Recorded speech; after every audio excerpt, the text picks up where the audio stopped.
मेरी मौत की वजह એ દોનો હૈ. મને ન્યાય અપાવજો અમિતભાઈ ઠાકર. આ શબ્દો લખ્યા પછી એક 28 વર્ષના યુવકે ગળાફાંસો ખાઈને જીવન ટૂંકાવી દીધું. મોત પહેલાં મુકાયેલા વોટ્સએપ સ્ટેટસમાં બે વ્યક્તિઓના ફોટા, પરિવાર માટેનો છેલ્લો સંદેશ અને વેજલપુરના ધારાસભ્ય અમિત ઠાકર પાસે ન્યાયની માંગણી. આ ઘટનાએ સમગ્ર અમદાવાદ શહેરમાં ભારે ચકચાર મચાવી છે. શું છે સમગ્ર મામલો, આવો વિગતે વાત કરીએ આ અહેવાલમાં. નમસ્કાર, હું છું આસિફ કાદરી અને સ્વમાન સાથે તમારું સ્વાગત છે. અમદાવાદના સરખેજ વિસ્તારમાં રહેતા મૂળ રાજસ્થાનના 28 વર્ષીય સુરેશ નામના યુવકે પોતાના ઘરે ગળાફાંસો ખાઈને આત્મહત્યા કરી લીધી છે. પરંતુ આ બનાવમાં સામાન્ય અપઘાતનો બનાવ નથી, કારણ કે આત્મહત્યાના પહેલા સુરેશે પોતાના વોટ્સએપ સ્ટેટસમાં બે વ્યક્તિઓના ફોટા મૂકીને સ્પષ્ટ શબ્દોમાં લખ્યું કે મેરી મોત કી વજહ ये दोनों है, मेरा सब कुछ बर्बाद कर दिया. આ ઉપરાંત બીજા સ્ટેટસમાં તેણે પોતાના પરિવારને અંતિમ વિદાય આપતા લખ્યું કે miss you papa, all family, મુझे ન્યાય દિલાના. અમિતભાઈ ઠાકર એમએલએ સુરેશ એ ઓક્ટોબર 2025 દરમિયાન કાળુ પ્રજાપતિ અને તેના પુત્ર રાહુલ પ્રજાપતિ સાથે ભાગીદારીમાં સરખેજ વિસ્તારમાં મોબાઈલ અને મની ટ્રાન્સફરનો વ્યવસાય શરૂ કર્યો હતો.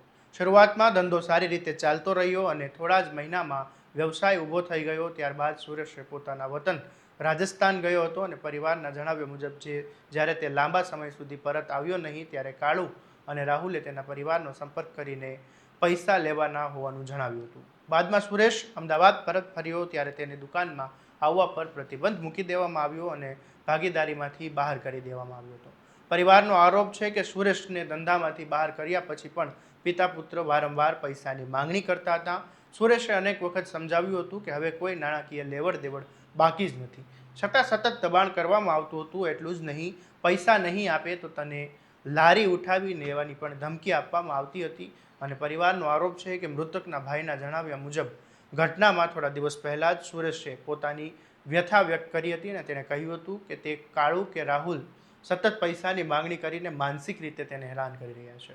આ સતત ત્રાસના કારણે તે ભારે તણાવમાં રહેતો હતો. ઘટનાના દિવસે સુરેશે પોતાના મોબાઈલમાં બે અલગ અલગ વોટ્સએપ સ્ટેટસ મૂક્યા.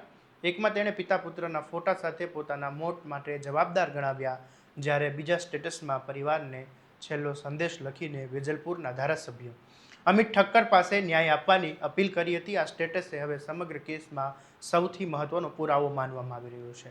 બનાવની જાણ થતાં સરખેજ પોલીસ ઘટના સ્થળ પર પહોંચી હતી અને મૃતદેહને પોસ્ટમોર્ટમ માટે મોકલી આપવામાં આવ્યો હતો. અને ત્યારબાદ પરિવારની ફરિયાદ અને મોબાઈલમાંથી મળેલા વોટ્સએપ સ્ટેટસના આધારે કાળુ પ્રજાપતિ અને રાહુલ પ્રજાપતિ સામે આત્મહત્યા માટે દુષ્પ્રેષણનો ગુનો નોંધીને સમગ્ર મામલે તપાસ શરૂ કરવામાં આવી છે. હવે સૌથી મોટો સવાલ એ છે કે જો કોઈ વ્યક્તિ મોત પહેલાં જાહેરમાં બે લોકોના નામ અને ફોટા સાથે તેમને જવાબદાર ઠેરવે તો શું તે માત્ર એક સ્ટેટસ ગણાય કે પછી મરતા માણસનું ડાઇંગ ડિક્લેરેશન સમાન પુરાવો ગણાય? શું પોલીસ તપાસમાં આ તમામ મુદ્દાઓની ગંભીરતાથી લેવામાં આવશે અને શું સુરેશના પરિવારને ખરેખર ન્યાય મળશે? હાલ સમગ્ર મામલે સરખેજ પોલીસે તમામ પાસાઓને ધ્યાનમાં રાખીને વધુ તપાસ ચલાવી રહી છે. ત્યારે આ મામલે તમારું શું કહેવું છે અમને કોમેન્ટમાં જરૂરથી જણાવજો. અને આવા જ દરેક અપડેટ માટે તમારા સ્વમાનને લાઇક, શેર અને સબસ્ક્રાઈબ કરવાનું ભૂલતા નહીં. નમસ્કાર.